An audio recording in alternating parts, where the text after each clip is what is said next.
নমস্কার, তারাদের কথার এপিসোডের আবার নতুন একটা পর্ব। আমি পৃথা রয়েছি আপনাদের সঙ্গে। আজ আমরা যে সিনেমার কাস্ট নিয়ে আড্ডা দেব সেই সিনেমার নামটা অতি দীর্ঘ। একটু যদি বলি তাহলে বোঝা যাবে যে কারণ গ্রিস আমাদের দেশ না, অথবা ব্লু, ব্ল্যাক ও ট্রান্সপারেন্ট হোয়াইট। খুবই দীর্ঘ, এবং আমি জানি না এই রকম দীর্ঘ সিনেমার নাম আগে কখনো হয়েছে কিনা, হয়তো এটাই প্রথম। আর আমার সঙ্গে আজকের এপিসোডে তারাদের কথার যিনি অতিথি রয়েছেন তিনি অনিন্দ্য সেনগুপ্ত, মুখ্য ভূমিকায় অভিনয় করেছেন এই ছবিতে। নমস্কার। ও দীর্ঘতম নাম, এবং সবার প্রশ্ন যে এত দীর্ঘ নাম কেন। আমারও প্রশ্ন ছিল সুদীপ্তর কাছে, ডিরেক্টরের কাছে। সত্যি আমি এর থেকে লম্বা নাম বেশি শুনিনি। প্রথমে আমাকে যখন সুদীপ্ত ন্যারেট করে গল্পটা এবং স্ক্রিপ্টটা দেয়, সেখানে ওয়ার্কিং টাইটেল হিসেবে এবং শুটিংয়ের সময়ও কারণ গ্রিস আমাদের দেশ না, অথবা ব্লু, ব্ল্যাক ও ট্রান্সপারেন্ট হোয়াইট। তুমি যদি দেখো তাহলে দুটো টাইটেল রয়েছে। তো আমি ভেবেছিলাম ও এই দুটোর মধ্যে ডিসাইড করতে পারছে না, by the end of the film he will decide on once. আমি নিজে যেরকম কারণ গ্রিস আমাদের দেশ না টাইটেলটার খুব পক্ষপাতী ছিলাম, কারণ আমার খুব স্মার্ট লেগেছিল টাইটেলটা। তো সিনেমা শেষ হওয়ার সময় আমি যখন সুদীপ্তকে জিজ্ঞেস করলাম, সুদীপ্ত তাহলে কোনটা বাঁচলে, বলছে দুটোই তো, পুরোটাই তো নাম। আমি বললাম কিন্তু তোমার মনে হয় না যে পুরোটা নাম, কারণ দুটো নাম তো? বলছে না, আমার মাথায় ঠিক এরকমভাবেই পুরোটা এসেছিল। ঘটনাচক্রে দুটোকে যদি আলাদা করা হয় তাহলে দুটোই তাৎপর্যপূর্ণ সিনেমাটার জন্য। কারণ গ্রিস আমাদের দেশ না, গ্রিস রেলিভেন্ট বিকজ সক্রেটিক প্যারাডক্সের কথা বলা হচ্ছে, গ্রিক দার্শনিক। আর গ্রিস আমাদের দেশ নয়, তাই জন্যে আর কি। আর ব্লু, ব্ল্যাক ও ট্রান্সপারেন্ট হোয়াইট কেন তাৎপর্যপূর্ণ, ইনফ্যাক্ট এই ছবিটা করার আগে আমি জানতাম না। আমি পেন্টিং নিয়ে আলাদা করে খুব একটা আমার চর্চা নেই। ব্লু ব্ল্যাক বলে একটা কালার রয়েছে এবং ট্রান্সপারেন্ট হোয়াইটও একটা কালার, এবং সেইখান থেকে অ্যান্টি কালার থিওরি বলে, সেটা আবার আরেকটি দর্শন, যেটা সম্বন্ধেও আমি অবগত আগে ছিলাম না। সেটা এই ছবিটা করার সূত্রে আর কি আমি জানতে পারলাম সেটার কথা। তো এবং কমলেশ্বরদার চরিত্রটা, পেন্টারের চরিত্র, সে এই থিওরিটার কথা বলে আর কি। তো তাই জন্য এই নামটাও তাৎপর্যপূর্ণ, কিন্তু আপাতত পুরোটাই নাম, তো সেটা পরে জানতে পেরেছি। একটা ফটো কিভাবে এলো তোমার চরিত্রটা নিয়ে, তুমি কিভাবে জানলে এবং জানার পর তুমি ডিসিশন নিলে, তার একটা প্রিপারেশন, সেই জার্নিটা যদি তুমি একটু বলো। চরিত্রের অফারটা এলো হচ্ছে একদিন সুদীপ্ত আমাকে ফোন করেছিল, ফোন নাম্বার কোথা থেকে জোগাড় করে আমাকে ফোন করেছিল, এবং ফোন করে পরিচয় দিল নিজের, এবং বললো আমি এরকম একটি ছবি বানাবো, সেটার এরকম একটি চরিত্রে তোমাকে ভেবেছি। তো বললো আমি তোমার সাথে দেখা করে যদি একটু শোনাতে পারি, এবং ও আসে, ও শোনায়, এবং আমি শুনতেই I was very engaged by the narrative. আমার কাছে আলাদা করে, আমি এটা আগেও বলেছি, গ্রাহক হিসেবে বা কর্মী হিসেবে আমার কাছে গল্পের ধারা বা জনরা বা টেক্সচার ম্যাটার করে না। তুমি আমাকে খুব অল্টারনেট নিশ, যেটা হয়তো 5টা লোক পছন্দ মাত্র করেছে বা দেখে পছন্দ করেছে, ওটাও আমার পছন্দ হতে পারে। আবার যেটা শয়ে শয়ে কোটি কোটি লোক দেখছে, সেটাও পছন্দ হতে পারে। মানে আমার জওয়ান থেকে শুরু করে আলিগড় পুরোটাই ভালো লাগে। আমাকে এঙ্গেজ করতে পারতে হবে, and I was engaged. Plus Sudipta নিজে অ্যাজ এ ডিরেক্টর খুব স্পষ্ট ছিল, he was very clear about what he wanted. সেইটা খুব ক্লিয়ার ছিল আমার কাছে। মানে ধরো এই যে আমি বললাম যে টাইটেলটা নিয়ে আমার এখনো মনে হয় যে ফার্স্ট হাফটা টাইটেল হলে আমার বেশি পছন্দ হতো। সেটার সাথে ওর আমার ডিসএগ্রিমেন্ট আছে, কিন্তু ও কেন পুরো টাইটেলটা রাখছে সেটা সম্বন্ধে ওর একটা দৃঢ় ধারণা এবং অ্যানালিসিস এবং জাস্টিফিকেশন, সেটা খুব পরিষ্কার। He is very clear about it. So সেইটা তো একটা স্বাভাবিকভাবে, আমি যখন অ্যাজ এ ডিরেক্টর, সিনেমা তো ডিরেক্টরস মিডিয়াম, যেই মানুষটা প্রত্যেক কটা আর্ট ফর্মের কোলাবোরেশন করছে অ্যাজ দ্য ডিরেক্টর, সে যখন প্রত্যেক কটা জিনিস নিয়ে তার এত স্পষ্ট ধারণা, তার মানে তার কন্ট্রোলটা রয়েছে, ছন্ন ছাড়াভাবে কাজ করবে না। তো that is already instilling a bit of confidence কি okay, I will be in the right hands. তারপরে মোটামুটি সুদীপ্ত আমাদেরই বয়সের কাছাকাছি, সো একটা ম্যাচ করে যাওয়ার একটা বিষয় থাকে, এবং the character as well very interesting. এক ফিল্ম মেকার, তার ইনসিকিউরিটি, সুদীপ্ত নিজস্ব প্রচুর ইনসিকিউরিটি, যেটা বলেওছে যে ও চরিত্রটার মধ্যে রেখেছে, যেই কারণে চরিত্রটার নামও সুদীপ্ত। এবং আমি সবসময় বলি, এটা তো আমার সৌভাগ্য যে মানুষ ভাবে আমি যতটা ভালো অভিনয় করে, আমি আসলে ততটা করি না, জাস্ট বিকজ আমি সব কটা চরিত্রকেও বিভিন্ন রকম পাই বলে, তাই জন্য মনে করে আমি এরকম অভিনয় করি। বিভিন্ন ধরনের মানে এক্সপেরিমেন্ট, কাঙ্ক্ষিত তো সেটাই। মানে যেরকম আমি প্রেমে পড়া বারণ যখন করছি, I was absolutely convinced about it. আমি যখন অতি উত্তম বা এক্স ইকুয়ালস প্রেম বা হস্টেল ডেজ বা খোলামকুচি বা এইটা করছি বা নিহারিকা করছি, আই এম ফরচুনেট যে বাংলা ছবিতে যদিও একটা প্রবণতা থাকে বড় বড় অভিনেতা অভিনেত্রীদের স্টিরিওটাইপ করে দেওয়ার, যে I have not fallen inside that trap এখনো পর্যন্ত। এবং সেটাতে না অভিনেতাদের কিছু করার থাকে না, আমাদের যা কাজ পায় আমাদের করতে হবে, পেট চালাতে হবে। কিন্তু আই এম ফরচুনেট, আর তাই জন্যই লোকে যতটা অ্যাকচুয়ালি ভাবে যে আমি অভিনয় ভালো করি ততটা করি না, তার থেকে আর এইটা থাকা খুব ভালো। এটা যে কোনো শিল্পীর ক্ষেত্রে, যে কোনো শিল্পর ক্ষেত্রে, যে আমি ভালো করি না তার মানে ভালো করার যে আশা, যে উচ্চাকাঙ্ক্ষা, সেটা প্রত্যেকটা শিল্পীর থাকে, এবং এটাই একটা শিল্পীর থাকা উচিত। উচিত উচিত যদিও this has also become a status symbol nowadays, many people who think they are like best but they know this is the right thing to say, hence they say this, which is okay, মানে আমি সেটাকেও জাজ করছি না, do whatever, just do your job, come and do your job, that's আমি it. তোমাকে বলছি যে বিভিন্ন ধরনের শিল্প, আমি যেটা বললাম, নাটক বলো, গান বলো, নাচ বলো, অভিনয় তো নাটকের অবশ্যই একটা অঙ্গ। আমি যদি ভেবে নিই যে আমি বেস্ট, তাহলে আমার আর আগামী দিনে দেওয়ার কিছু নেই। না, সেটা তো আমার মনে হয় আমরা we can always try to give our best, আমরা নিজেদের বেস্ট ভার্সন হওয়া সম্ভব না, তার থেকে বেশি কিছু করতে পারি না। কিন্তু কিছু কিছু ক্ষেত্রে অনেকে বলেনি যে এত খারাপ হয়েছে না, অতটা খারাপ হয়নি, তুমি বুঝতে পারছো। আমি when I see my work, I know I'm not a bad actor, আমি নিজে বলছি, I know that, সো আমি নিজেকে বলছি বাবা অনি এত বা অনিন্দ এত খারাপ করেছো, I know there's space for improvement, there will always be a space for improvement। বা এইটাও আমার এই স্ট্যাটাস এটাও নেই যে নিজেকে খারাপ বললে তাহলে লোকে ভাববে যে আমি খুব বড় মাপে, I know I'm not a bad actor। একটা জায়গা অবধি কনফিডেন্স থাকা ভালো, আবার ওভার কনফিডেন্সটা থাকা অ্যাবসলিউটলি সবকিছু ছবির মধ্যে ছবি। সুদীপ্ত যদি ওর নিজের কিছু ব্যক্তিগত অভিজ্ঞতা এই ছবিতে আনে, সেটাও যেরকম খুব কাজ করেছে, সেরকম তোমার দিক থেকে মানে দুজন পরিচালক, মানে সুদীপ্ত ছবিটা পরিচালনা করেছে, তুমি আবার ছবির মধ্যে ছবি পরিচালনা করছো, অদ্ভুত একটা সাইকেল, সেটা যদি একটু বলো। এটা ইনফ্যাক্ট একটা খুব মজার ফ্রেম আছে এটা এক্সপ্লেন করার জন্য, উইচ ওয়াজ ভেরি সারিয়াল, আমার খুব মনে হয়েছিল। যেরকম হয় সিনেমার ক্ষেত্রে, আমরা যখন একটা সিনেমা দেখি তখন ধরো দেখছি একটা ঘরের মধ্যে দুজন ব্যক্তির মধ্যে একটি কথোপকথন চলছে, এবং বোঝানো হচ্ছে সমস্ত কিছু দিয়ে যে ধরো ওই বাড়িটা, ওই ফ্ল্যাটের মধ্যে সেই সময় ওই দুজন ব্যক্তিই রয়েছে বা ওই ঘরটার মধ্যে। কিন্তু যদি কেউ আসলে দেখে সেটে গিয়ে, তাহলে তো ওই দুজন ব্যক্তি ওইটুকুনি জায়গার মধ্যে রয়েছে, তার পিছনে ৭৬টা লোক, ক্যামেরা, লাইট, তার পিছনে মনিটর, ডিরেক্টরের চেয়ার, ওখানে অত কিছু, মানে একদম জবরজং একটা বিষয়। তো যখন আমার চরিত্রটা ওই সিনেমার ভেতরে সিনেমাটা শ্যুট করছি, তো গৌরব চ্যাটার্জি এবং রাজেশ্বরী দৃশ্যের মধ্যে রয়েছে, এবং দেখানো হচ্ছে ওর ফ্রেম, ওই জায়গাটা ক্লিয়ার, তার পিছনে এই জবরজং ৭৬ জন, আমি যে একটা চেয়ারে বসে রয়েছি। However the funny part was that was inside the frame. সুতরাং ওই জবরজং যেটা আমার চেয়ার এবং এই যে cinema, camera, DOP set up, তার ঠিক পিছনেই কিন্তু ঠিক সিমিলার আরেকটা আসল সেটআপটা যেটা শুধু বসে রয়েছে।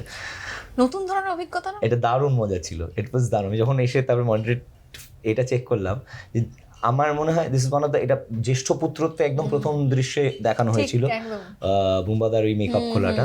কিন্তু আদারওয়াইজ ক্যামেরার পিছনের যে টেকনিক্যালিটিটা, সেটা যে কতটা বোরিং হতে পারে সেটা খুব একটা দর্শকের সামনে তুলে ধরা হয় না, হয়তো to maintain the magic, but এই গল্পের ক্ষেত্রে এটা অ্যাডেড টু দ্য ম্যাজিক। এবং তাদের অবদান অনেক, তাদেরই অবদান সবারই, মানে তুমি ২৭৬ যে আছে সেটে, সবাই কাজ করছে ওই ২ সেকেন্ডের একটা শটের জন্য। ফ্রেমে হয়তো আমি অভিনেতা, আমাকে দেখা যাচ্ছে, কিন্তু it is everyone's work leading up to that point, not only my work, আমার কাজও রয়েছে, সবার কাজ রয়েছে।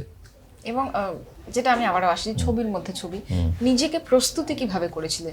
মানে প্রথমে হচ্ছে ব্যর্থ পরিচালক, তারপরে তো আমি এগোচ্ছি, তারপর তো সিনেমা দেখলে বোঝা যাবে, সেইটা তো নিজের মধ্যে আনতে হয়েছে। যদিও তুমি নাটক করো, তাহলে কিন্তু আমার এটা এটা ব্যক্তিগত বিশ্বাস, আমাদের সকলের মধ্যেই একটা পরিচালনা সুপ্ত বাসনা থেকে থাকে। মানে পরিচালনা মানে বলতে চলচ্চিত্র পরিচালক না হলেও যে কোনো ব্যবস্থাপনাকে পরিচালনা করা, we always want to B the leader even if we don't have the qualities. তো সেইটাতে চাপ হয়নি। এহেন ক্ষেত্রে এই যে সুদীপ্তর চরিত্রটা, সেইটা is a very complex character, because it is a very real character. এবং আমার আরও কমপ্লেক্স লাগছে কারণ তার সঙ্গে সাংঘাতিক রকমের সাদৃশ্য যেই মানুষটার, সেই মানুষটাকে তো আমি দেখছি, তার সাথে কাজ করছি, কতটা রিয়েল এবং কতটা না। আমি যেরকম সুদীপ্তর সাথে কথা বলি যখন আমরা চেষ্টা করছি, দেখো এমনিতে প্রাথমিকভাবে বাংলা সিনেমায় যে এক একটা চরিত্র ক্র্যাক করার জন্য বিশাল সময় পাওয়া যায় সেটা নয়, যেটা ভিকি কৌশল 7 মাস পান, আমরা 3 দিন পাই, 3 দিন, এবং পুরো তোমাকে কমপ্লিটই করতে হবে হয়তো 10 দিনের মধ্যে, 7 দিনের মধ্যে ছবিটা। তো দ্যাট ইজ অ্যানাদার ইস্যু। তা সত্ত্বেও আমরা নিজেদের বেস্টটা দেওয়ার চেষ্টা করি। এইটার ক্ষেত্রে সুদীপ্ত যত আগে আমাকে অ্যাপ্রোচ করেছিল, সো আই হ্যাড টাইম। আমি বেসিক জায়গায় প্রথমে আমার একটু ক্র্যাক করতে অসুবিধা হচ্ছিল ক্যারেক্টারটা, যে প্রসেসটা আমি ইউজ করছিলাম কিছু মিলছিল না, হয় না কখনো তুমি বুঝতে পারো যে না হচ্ছে না। দেন আই রিয়েলাইজ আমি ম্যানারিজম তৈরি করার চেষ্টা করছিলাম প্রথম দিকে, আচ্ছা ওকে। কিন্তু আই থট আমার জন্য এই চরিত্রটা, পরবর্তীকালে বুঝতে পারলাম that was not the right way to approach it. আমি জানি না ঠিক করতে পেরেছি কিনা, সেটাও দর্শক এবং পরিচালক বলতে পারবেন, কিন্তু সেই সময় ধরার জন্যে আই রাদার হ্যাড টু আরো ফোকাস অন সুদীপ্ত, এই যে মানুষটা তার নিজেরই চারিত্রিক বৈশিষ্ট্য এই চরিত্রের মধ্যে ঢুকিয়েছে, আমি যদি তার ইমোশনালি ফ্লোয়ের জাস্টিফিকেশনটা পাই, তাহলে একমাত্র আমি সংলাপের জাস্টিফিকেশনটা পাচ্ছিলাম এইটার ক্ষেত্রে। আবারও বলছি, সব চরিত্র প্রিপেয়ার করার পদ্ধতি এক না, খোলামকুচি আমি অন্যরকম ভাবে প্রিপেয়ার করেছি, এইটা অন্যরকম ভাবে প্রিপেয়ার করেছি। তো আমি কোনো শারীরিক অনুকরণ করার জায়গায় যাইনি, যদিও আমি জানি সুদীপ্তর ওপরে পুরো ব্যাপারটা, কিন্তু সুদীপ্তর আর আমার দৈহিক প্রেজেন্স একদম আলাদা রকম, আমাদের দুজনকে সম্পূর্ণ আলাদা রকম দেখতে। তো আমি যদি ওখানে সুদীপ্তর হাঁটা চলা সুদীপ্তরে নকল করতে যাই, আমার মনে হয় আমার মনে হয়েছিল প্রিটেনশাস হবে। সুদীপ্ত উত্তরপাড়ার হালকা যে ডিকশনটা, যেটা আমার নেই কলকাতা শহরে, সেটা অনুকরণ করার জন্য একজন ডায়ালেক্ট কোচ, যতটা সাটল ডিফারেন্স, একজন ডায়ালেক্ট কোচের সাথে অন্তত 3 থেকে 4 মাস কাজ করতে, যেটা রিসোর্স এবং সময় আমাদের ছিল না। সুবিধা ছিল এই চরিত্রটার কোথাও মেনশন, এই চরিত্রটা শহরেও বড় হয়ে ওঠা হতে পারে, বা জাস্ট মফস্বলেও বড় হয়ে ওঠা হতে পারে, সেটা খুব ফ্লুইড ছিল জায়গাটা। আমি ওর সাইকোলজিটা বেশি ধরার চেষ্টা করেছি, এবং প্রথমে আমি I agreed with the point যে আচ্ছা, অনিন্দ যদি এই সাইকোলজির মানুষ হতো, তাহলে অনিন্দ কী করতো, কিরকমভাবে করতো, তাহলে অনিন্দর বিহেভিয়ার, বডি ল্যাঙ্গুয়েজ কীরকম হতো। লেট দিস বি, আমরা তো সবসময় চেষ্টা করি যাতে আমাদের বডি ল্যাঙ্গুয়েজ না বেরোয়, চরিত্রে বেরোয়, কিন্তু sometimes I guess you have to shed the fear as well. So ঠিক আছে, আমার বডি ল্যাঙ্গুয়েজ যাবে যদি আমি সাইকোলজির হতাম। Once I thought that okay, আমি এবার একটা স্ট্রাকচার তৈরি করতে পেরেছি, তারপরে ফর ফাইনাল টাচেস আর কি, সুদীপ্ত 2-1টা ডে আছে, ও যখন বিকজ আমি রিহার্সালের সময় কথা বলতাম, যখন ওকে অবজার্ভ করতাম, তো ও ধরো অন্য দুজন মানুষের একই ঘরের মধ্যে কনভারসেশন শুনছে, কথোপকথন শুনছে, কিন্তু সেই ভাবনার থেকে উৎস হচ্ছে ওর মাথার মধ্যে আরেকটা ভাবনা, ও সেটার কথা ভাবছে। সেই সময় ও আমরা সাধারণত নখ কাটি বা দাঁতের চামড়া কাটি এরমভাবে, সুদীপ্ত কাটে এরমভাবে, বা ও শুনতে আমরা যখন রিল্যাক্স করি সাধারণত আমরা আস্তে আস্তে এরকম হয়ে যায়, সুদীপ্ত অন্য কারোর কথা খুব ইন্টেন্টলি শুনলে এরকম হয়ে যায়। তো এই ছোট্ট 2-1টা জিনিস, এটা আমি সুদীপ্তকে জিজ্ঞেস করি, সুদীপ্ত এই 2-1টা জিনিস আমি করতে পারি, উইচ উইল চেষ্টা করে দেখতে পারি যে আমি যে বডি ল্যাঙ্গুয়েজটা তৈরি করেছি তার সাথে যায় কিনা, যাচ্ছিল। তো হি অলসো সেড হ্যাঁ লেটস ইউজ দিস। তো আমি ওই কয়েকটা জিনিস শুধু ইউজ করি। এটা কিন্তু আমি একটু বলে রাখি, এটা অত্যন্ত কঠিন যে কারোর একটা জীবনের অভিজ্ঞতা সেটা সিনেমায় হচ্ছে, এবং তার যে ম্যানারিজমগুলো সেগুলো ওকে করতে হচ্ছে, এবং অনুকরণ বা অনুসরণ করে তো সবকিছু হয় না, কিন্তু সেই তার যে অভিজ্ঞতা, তার যে দুঃখ কষ্ট বেদনা, তার ভালো লাগা খারাপ লাগা, সবটা তোমাকে ফুটিয়ে তুলতে হচ্ছে। এটা একটা কিন্তু খুব আমার ব্যক্তিগত মনে হয় কঠিন একটা কাজ। হ্যাঁ, আমার কাছে আমাদের দুজনের কাছে ক্লিয়ার ছিল, এই 2-1টা যে ছোট ম্যানারিজম, বাকি অন্য কিছু আমি ওর সাথে উচ্চারণও বলছি, আমি কোনো সাদৃশ্য রাখার চেষ্টা করিনি, কারণ ওই অত ডিটেলে কাজ করার দরকার ছিল না, এবং that was not required for the character, এই চরিত্রটার জন্য। এবং যখন সে সামনে আছে, এরকম একটা ব্যক্তি সামনে, মানে আমরা যদি পুরোনো দিনের কাউকে দেখি যে কারোর মানে সে চলে গেছে, তাকে আমরা দৈনন্দিন জীবনে সামনে দেখি না, পুরোনো সাদা কালোর পর্দায় দেখেছি, সেটা আমরা একজন মানুষ ক্যামেরার পিছনে বসে আছে, আমার সামনে আছে, এক্স্যাক্টলি। এটা তো বোধহয় বেশি চ্যালেঞ্জিং। এটা চ্যালেঞ্জিং কিনা, challenging is everything I guess. যে কোনো, তুমি যে কাজটা করছো, যে ভাই আমাদের ক্যামেরার পিছনে আছেন, প্রত্যেকটা কাজই চ্যালেঞ্জিং। আমার যেটা মনে হয়েছিল, এই যে ছোট্ট যে ম্যানারিজমগুলো ইনকর্পোরেট করেছিলাম, সেইগুলো যদি সুদীপ্তর এক্স্যাক্টলি ইমোশনাল পয়েন্টে যেই জায়গায় সাইকোলজিক্যালি ও ঢোকায় জিনিসগুলো, বা ও তো অর্গ্যানিক্যালি আসে, আমার চরিত্রের যদি শটটা বা অভিনয়টা করার সময় ওখানে না আসতো অর্গ্যানিক্যালি, তাহলে দেয়ার ওয়াজ নো পয়েন্ট। সেটা আমরা চেষ্টা করে দেখেছি যে অর্গ্যানিক্যালি ওখানে আসছে কিনা, কারণ তাহলে তো আবার ওই জোর করে ব্যাপারটা করতে হবে, যেটা চাইছি, যেটা দেখতেও বাজে লাগবে, ধরা পড়ে যাবে। আর তোমার চরিত্রটা নিয়ে মানে একটু গল্প, আমরা জানি গল্প পুরোটা বলা যাবে না, তবুও যদি একটুখানি আভাস দাও। ব্যর্থ পরিচালক, প্রথম সিনেমা ফ্লপ, এটুকু আমরা সেকেন্ড সিনেমা করার চেষ্টা করছে, এইটাই সেকেন্ড সিনেমাটা বানাচ্ছে আর কি, মানে সিনেমার মধ্যে যে সিনেমাটা বানানো হচ্ছে সেটা সে আরেকটু বাণিজ্যিক দিকে বানাচ্ছে। কিন্তু আচ্ছা, প্রথম সিনেমা ফ্লপ তো সব দিক থেকে, কমার্শিয়ালিও সব দিক থেকে ফ্লপ, এইটা আরেকটু বাণিজ্যিক কথা মাথায় রেখে বানাচ্ছে, এটা থ্রিলার মতো বানাচ্ছে। হাউএভার ও এই সিনেমাটার স্ক্রিপ্টটা নিয়ে খুব একটা খুশি নয়, ওকে বানাতে হচ্ছে সাস্টেনেন্সের জন্য। ওকে, আচ্ছা। এই চরিত্রটার এই যে ছবিটা বানানো হচ্ছে লোকেশন হিসেবে ঠিক করা হয়েছে ওর এক দিদির বাড়ি, যেটা তনুশ্রী বলতে পারি। সেই বাড়িতে সেই দিদির আরেক আত্মীয় থাকেন যিনি একজন পেইন্টার, কমলেশ্বর দা। সেই দিদির বাড়িতে আগে ড্রাইভার হিসেবে কাজ করতো, যে তার এখন ড্রাইভার হয়ে চাকরি করার কোনো দরকার নেই, কিন্তু তাও সে ড্রাইভারের চাকরিটা ছাড়েনি, যেটা হচ্ছে পার্থসারথী চক্রবর্তী। আর আমি যে ছবিটা বানাচ্ছি সেই ছবির হিরো হচ্ছে গৌরব চ্যাটার্জি এবং হিরোইন হচ্ছে রাজেশ্বরী। তো এই ছবি 4 দিনের গল্প। প্রথম দিন ও এই লোকেশনটায় পৌঁছাচ্ছে, দিদির বাড়িতেও শুটিং যেদিনকে এখানে আছে তার আগের দিন পৌঁছে যাচ্ছে। সেখান থেকে যবে এইখানে শুটিং র্যাপ হয়ে যায়, 4 দিন হয়ে যায়, তারপরে ও বেরিয়ে যাচ্ছে। এই 4 দিনের মধ্যে কীরকমভাবে এই ক্যারেক্টারগুলো ইন্টারপার্সোনাল ইন্টারাকশন হচ্ছে এবং সেটাতে কী কী উঠে আসছে। আমরা সাধারণত একটা ড্রামা দেখলে যেই চরিত্রগুলো দেখছি সেই মানুষগুলোর জীবনের ড্রামাটিক পয়েন্টসগুলো দেখি, যাতে আমরা ইন্ট্রিগড হই, হুকড অন হয়ে যাই। কিন্তু এই গল্পটাতে আমরা তাদের নন ড্রামাটিক পয়েন্টসগুলো দেখছি, একদম মান্ডেন বেসিক জায়গাগুলো দেখছি। কিন্তু তার মধ্যেও তো এরা মানুষ, তার মধ্যে তো এদের মধ্যে শেডস আছে, কালার্স আছে, এদের কন্ট্রাডিকশনস রয়েছে। তো সেটাই এখান থেকে মজার। অনেকে হয়তো ভাবতে পারে যে খুব কঠিন কিছু করানোর চেষ্টা করা হচ্ছে, সেটা কিছু না। If there is a philosophy যেটা নিয়ে কথা বলা হচ্ছে, সেটা যদি কেউ আলাদা করে দেখতে, সক্রেটিসের নাম জানতে হবে না এই ছবিটা, মানে ওইটা করতে হবে না। সক্রেটিসের নাম জানেন না এরকম কি এখন আমি জানি না, নতুন প্রজন্ম হতেই পারে। আই পার্সোনালি ডু নট জাজ a person's intellect on the basis of সে কত নাম জানে বা সে কত বই পড়েছে এবং সাহিত্যিকের নাম বলতে পারবে। সাহিত্য gives us a bigger vocabulary to explain আর ইন্টেলেক্ট, কিন্তু ইন্টেলেক্ট তো জীবনবোধ থেকেই আসে, উইজডম তো জীবনবোধ থেকে একেবারেই তাই। তো এইটা if you enjoy the narrative, you enjoy the narrative. তুমি তার মধ্যে অন্তর্গত দর্শন আলাদা করে Socratic paradox, I know that I don't know, বুঝতে পারছো কি পারছো না, তোমাকে কঠিন কিছু দেওয়ার জন্য বা ইন্টেলেকচুয়ালি করার জন্য এই ছবিটার পারপাসই নয়। তার মানে আক্ষরিক অর্থে এটা ছবির মধ্যে ছবি, একদম প্রত্যেকটা শেডসেও absolutely প্রত্যেকটা চরিত্র, the characters are interesting. This film is about these characters. একদম যদি আমি শুরুতে যাই, একদম রিভাইন্ড করে চলে যাই, সেখান থেকে আজকে কিরকম লাগে একটু পিছন ফিরে তাকালে? সেটাও তো নিশ্চয়ই তুমি এনজয় করে দীর্ঘদিন করেছো। কারেক্ট, অ্যাবসলিউটলি দীর্ঘদিন করেছো এবং সেটা তোমার, আমি এখনো তো ব্রডকাস্টিং করি এবং তোমার কাছে ক্যামেরা ফেস করা, তার সামনে কথা বলা, মানে যেটা এখন আমরা করছি বা আমার দায়িত্ব, জল ভাত। ইয়েস, আর এখন অভিনয় করাটা তোমার কাছে জল ভাত। তো মানে ইটস ইন্টারেস্টিং। মানে আমি যদি ঘুরে তাকাই তাহলে মনে হয় দেখে যে বাহ, এবার colourful life, but when you lead the life, তুমি যখন জীবনটার মধ্যে দিয়ে যাচ্ছ, তখন যখন ক্রাইসিস হয় তখন ক্রাইসিসই বোধ হয়, তখন যখন আনন্দ হয় তখন আনন্দই বোধ হয়। আমার মনে হয় মুহূর্তটা পেরিয়ে গেলে তারপরে আমরা যখন ফিরে তাকাই তখন মুহূর্তটার সাহিত্য গুণ আমরা পাই বা দার্শনিক গুণ আমরা পাই। বয়সটা অনেক কম ছিল, এখন তো বয়সটা বেড়েছে, উপলব্ধি বেড়েছে। জানি না, আশা করছি বয়স যত বাড়ছে একটা জিনিস আমার মনে হয় উপলব্ধি এই মুহূর্তে হচ্ছে, যে কোনো মুহূর্তেই না বলা যে উপলব্ধি হয়ে গেছে, কোন উপলব্ধিটা কখন নতুন করে আসবে সেটা আমরা জানি না।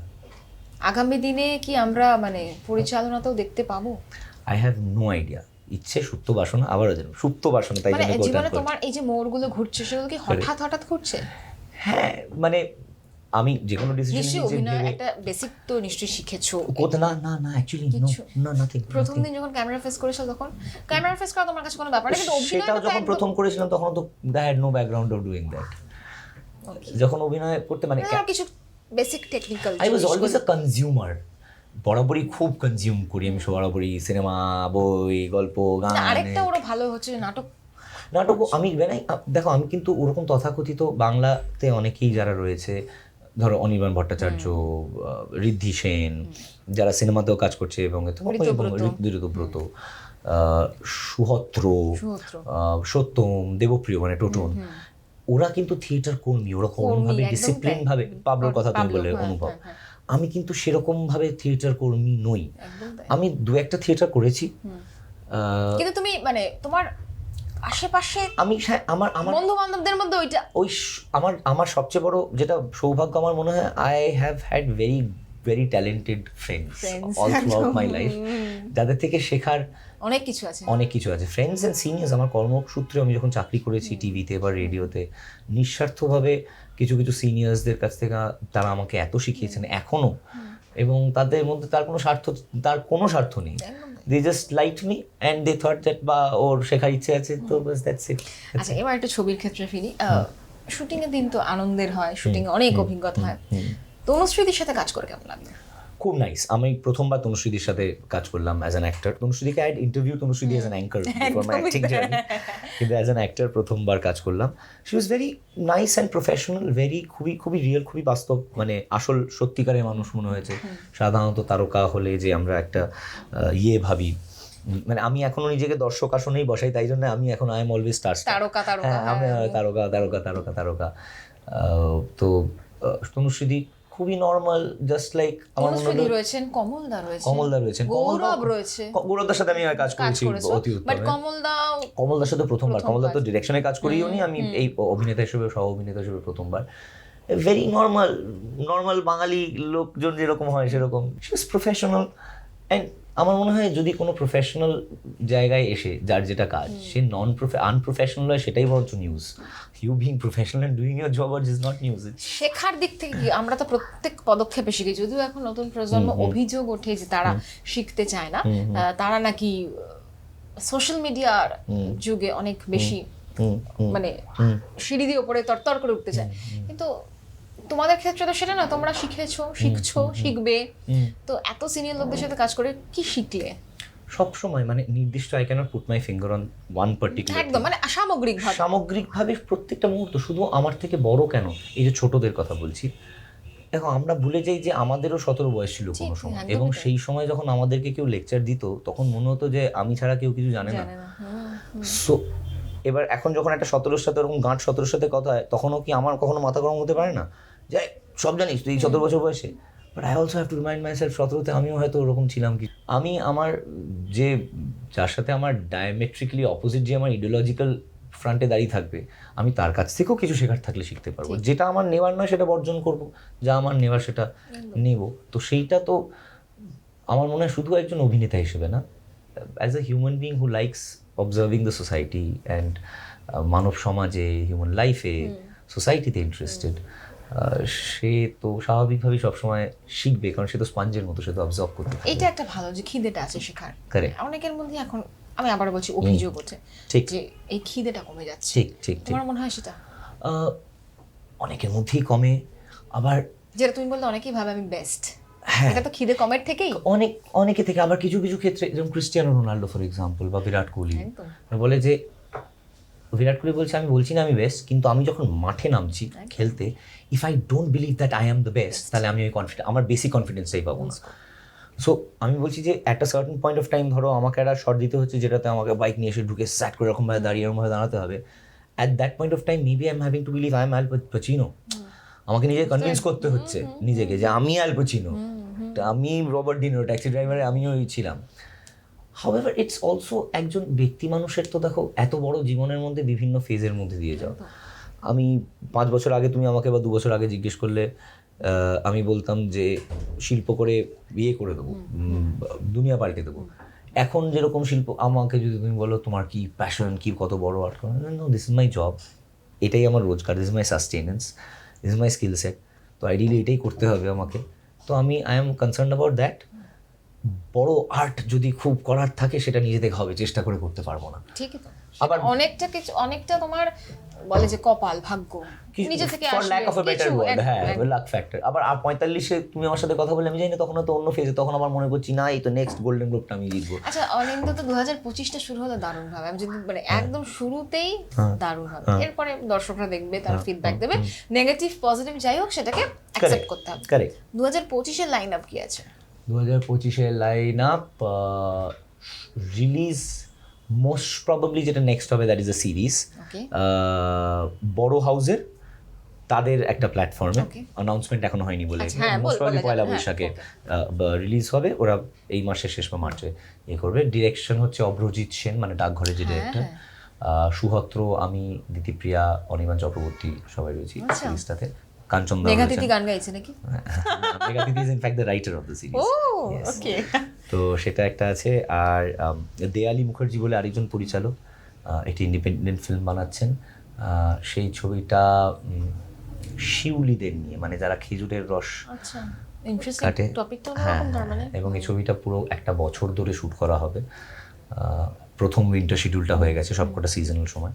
তার বেশি ওরা যখন অ্যানাউন্স করবে তার বেশি আমি এখন কিছু বলছি না। আর ওটার উইন্টার শিডিউল হয়ে গেছে। অর্জুন দত্তের ছবিটা যেটা ইমিডিয়েট শুরু করবো আমরা, 23 তারিখ থেকে শুটিং শুরু করবো। ওটা কবে রিলিজ করে দেখা যাক। তারপরে জাস্ট ইন্ডিয়া ইংল্যান্ড ওয়ানডে সিরিজটা করে আসলাম। চ্যাম্পিয়ন ছবি করতে পারবো না, অর্জুনের ছবিটা আছে। IPL most probably. আরও কয়েকটা কথা চলছে, ওই সময় শুটিং টাইম ম্যানেজমেন্ট আমি আর শুনতে কাটলাম। টাইম ম্যানেজমেন্ট কি করে হয়? একদিকে অভিনয়, একদিকে ভালো ভালো একদিকে। ইনফ্যাক্ট আই টেল ইউ, অনেক সময় পাওয়া যায়। আমি রেগুলার বেসিসে ফুটবল খেলি, ব্যাডমিন্টন খেলি, সব কিছু করি। ইনফ্যাক্ট আমি আসলে ভাবি আর একটু সময় বার করলে কত কিছু করা যায়। আমার এটা নিজের মনে হয় যে if you don't have the habit of this throughout the day, that saves you a lot of time. একদম একদম। তোমার আগামী বছর খুব ভালো কাটুক, অনেক লাইন আপ, কাজের মধ্যে থাকো, ফিঙ্গার্স ক্রস। আর এইরকম নতুন নতুন অভিজ্ঞতা আমরা অবশ্যই, এইরকম অভিজ্ঞতা তো একটা এপিসোডে শেষ হয় না। কারেক্ট। তো আমাদের এই এপিসোডে নিশ্চয়ই তোমাকে আগামী দিনে আবার পাবো। Hopefully, all the best, thank you so much. Congratulation. একদমই অন্য ধরনের একটা ছবি, ছবির মধ্যে ছবি, সেটা হয়তো বড় পর্দায় না দেখলে মিস করবেন, এটুকু বলতে পারি। আপনারা দেখুন NKTV বাংলা।